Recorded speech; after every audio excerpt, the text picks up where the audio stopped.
नमस्कार, मैं अरुण स्वागत करता हूँ अपने YouTube चैनल अरुण मैथ में। गोला क्या है?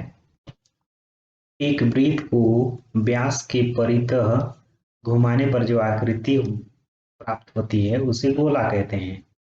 गोला एक ऐसी ठोस आकृति है जिस पर स्थित हर बिंदु उसके केंद्र पर एक निश्चित दूरी पर होती है। जैसे ये केंद्र है इसका, है ना? यहाँ से निश्चित दूरी पर सभी बिंदु होंगे। ठीक, यहाँ से इसको हम क्या बोलते हैं? त्रिज्या।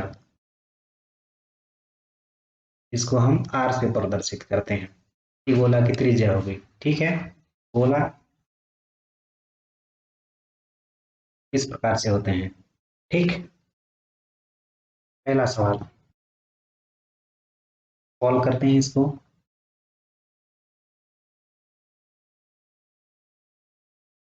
एक गोले का पृष्ठीय क्षेत्रफल ज्ञात कीजिए जिसकी त्रिज्या 21 सेंटीमीटर है। दिया है, क्या दिया है? गोले की त्रिज्या r बराबर कितना है? 21 सेंटीमीटर। ज्ञात क्या करना है? पृष्ठीय क्षेत्रफल। गोले का पृष्ठीय क्षेत्रफल फॉर्मूला क्या है? 4 पाई आर स्क्वायर। 4 × 22/7 गुणित आर का मान कितना है? 21 गुणित 21।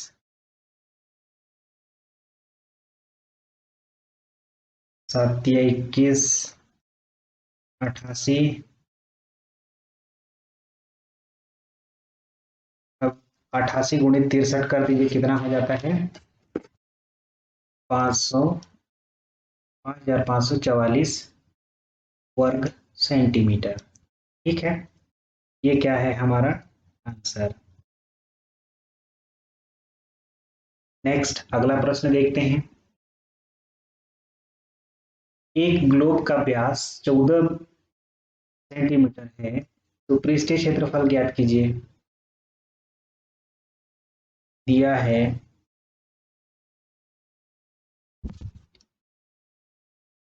ग्लोब का व्यास बराबर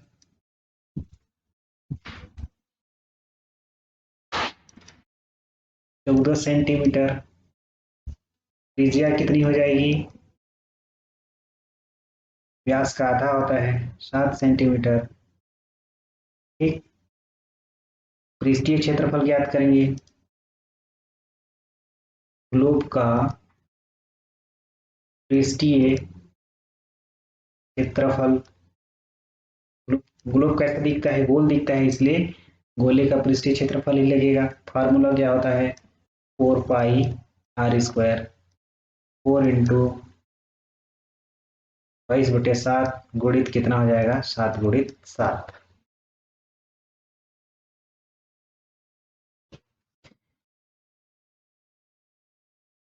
सेवन से 7 कैंसिल हो गया।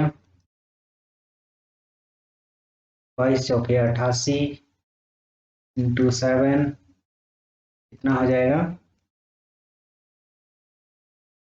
616 वर्ग सेंटीमीटर। ये हो गया आंसर। चलिए देखते हैं अगला सवाल।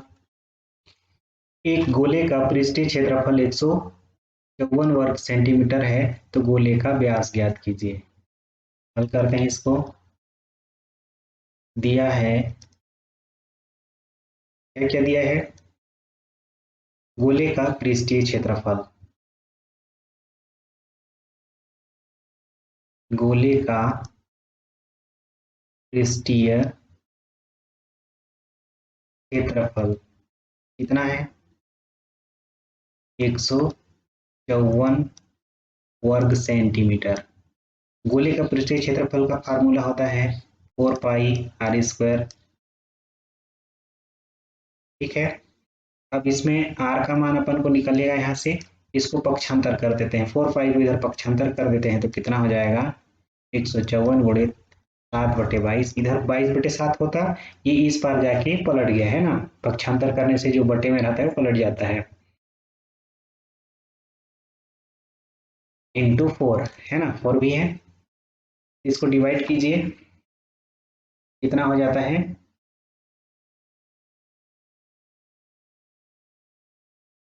22 से कम, 22 सते 154, ठीक है। आर स्क्वायर बराबर हो गया 7 × 7/4, तो आर इज इक्वल टू हो जाएगा, आर स्क्वायर बराबर, इसको हम लिख देते हैं 2 × 2, तो आर का मान कितना हो गया 7/2 सेंटीमीटर। हमको क्या ज्ञात करना है, गोले का व्यास, तो क्या हो जाएगा, गोले का व्यास क्या होता है, त्रिज्या का दुगुना होता है, तो बराबर 2r, व्यास बराबर 2r होगा, है ना। तो 2 × त्रिज्या कितना है 7/2, 2 कट गया, बचा कितना 7 सेंटीमीटर, व्यास कितना हो गया, ये हमारा आंसर हो गया। ठीक है, अगला सवाल देखिए, एक गोले का आयतन ज्ञात कीजिए जिसकी त्रिज्या 3 सेंटीमीटर है। सॉल्व करते हैं इसको। दिया है गोले की त्रिज्या r बराबर कितना है 3 सेंटीमीटर, गोले का आयतन फॉर्मूला क्या होता है, 4/3 पाई r का घात 3, 4/3 पाई r का घात कितना है 3, अर्थात 3 × 3 × 3 है ना, एक 3 3 कैंसिल हो गया, बचा कितना 4 पाई इंटू 3 × 3 9, कितना हो जाएगा ये 36 पाई घन सेंटीमीटर। ठीक है, तो गोले का आयतन कितना हो गया 36 पाई घन सेंटीमीटर, ये क्या हो गया आंसर हो गया। अगला सवाल देखिए, सेंटीमीटर त्रिज्या वाले 21 गोलियों को पिघलाकर बड़ा गोला बनाया गया, इसमें नए गोले का आयतन ज्ञात कीजिए। चलिए सॉल्व करते हैं इसको। दिया है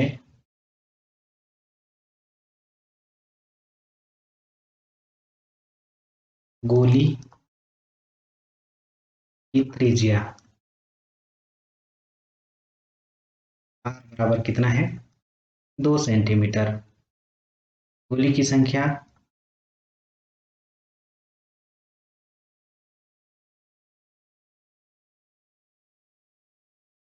21 है ना।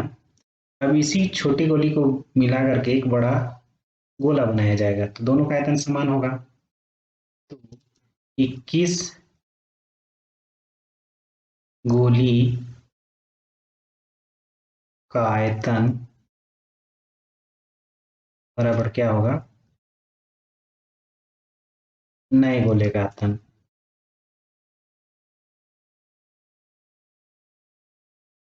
दोनों बराबर होगा, है ना। तो 21 गुणित क्या हो जाएगा 4/3 पाई r का घात 3, नए गोले का आयतन, नए गोले का आयतन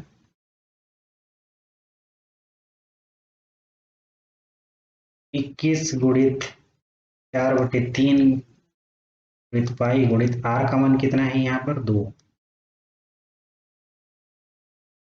नए गोले का आयतन,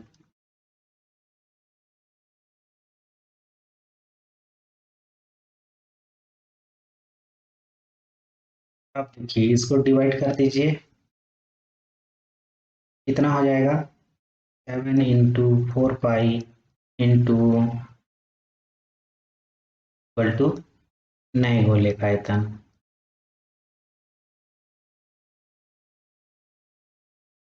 अब देखिए 4 × 7 गुणित, अब देखिए 4 × 7 गुणित 8 को हम गुणा करते हैं तो कितना हो जाता है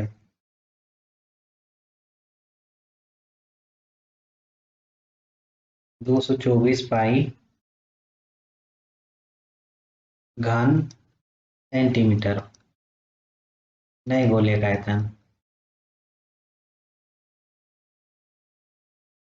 कितना होगा? नए गोले का आयतन 224 घन सेंटीमीटर है ना। पाई है साथ में, पाई का मान हमने नहीं रखा है। तो नए गोले का आयतन कितना हो गया? नए गोले का आयतन बराबर कितना हो गया? 224 पाई सेंटीमीटर।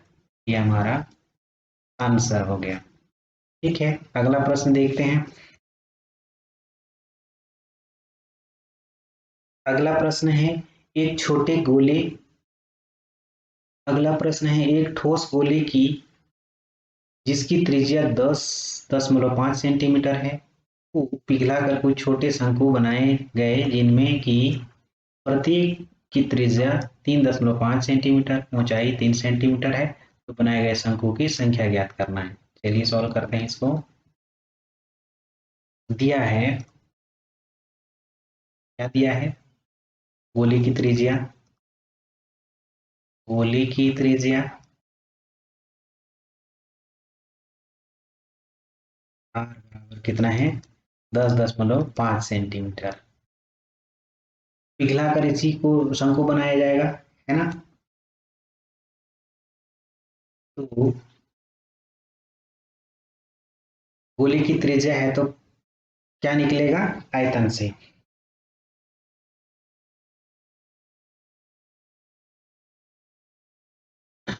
और क्या चीज दिया है इसमें? शंकु की त्रिज्या, इसको हम कैपिटल आर मान लेते हैं। शंकु की त्रिज्या कितनी है? 3.5 सेंटीमीटर। ऊंचाई एच बराबर कितना है?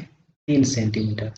अब देखिए, गोला उतना ही मात्रा से बन रहा है, शंकु उतना ही मात्रा से बन रहा है जितना गोला है। तो गोला और शंकु का आयतन दोनों बराबर होंगे, है ना। माना शंकुओं की संख्या n है, की संख्या n है। मान लेते हैं, कितना बनेगा हमको पता नहीं है, हमने n मान लिया है। तो यहाँ पर क्या हो जाएगा? गोले का आयतन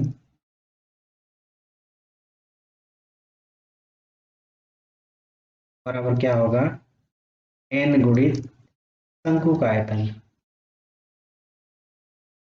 n क्यों लगाए हैं? क्योंकि कितने शंकु बनेंगे हमको नहीं पता है, हमको इसी का मान निकालना है, n का मान ही ज्ञात करना है ना। गोले का आयतन क्या होता है? 4/3 पाई r का घात 3 n इंटू शंकु का आयतन 1/3 पाई आर स्क्वायर एच। यहाँ पर कैपिटल आर हमने माना है ना। आयतन त्रिज्या को, शंकु की त्रिज्या को हमने कैपिटल आर माना है। ठीक है, यहाँ पर लिख देते हैं। चलिए, 4/3 पाई आर का मान कितना है यहाँ पर?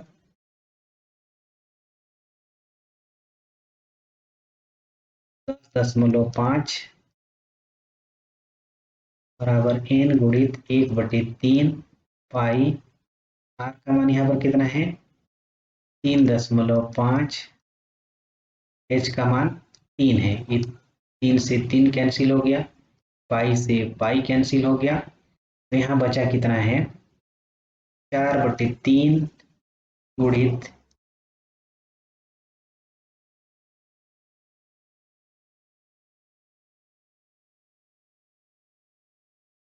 10 का घात 10.5 का घात 3 बार। तो इसको गुणा कीजिए, 10.5 को 3 बार गुणा कीजिए और 4 के साथ गुणा कीजिए। कितना हो जाता है? सेम लाइक इधर भी करेंगे हम, 3.5 को 2 बार गुणा करेंगे। कितना हो जाएगा ये? चलिए आगे देखते हैं। इसको गुणा करने से कितना हो जाता है? 40 30.5/3 कितना आ गया? n, और यहाँ पर इसको गुणा करते हैं तो कितना हो जाता है 12.25। ठीक है। अब इसको डिवाइड कर दीजिए 3 से। 46 30.5 को 3 से डिवाइड कर दीजिए तो कितना हो जाता है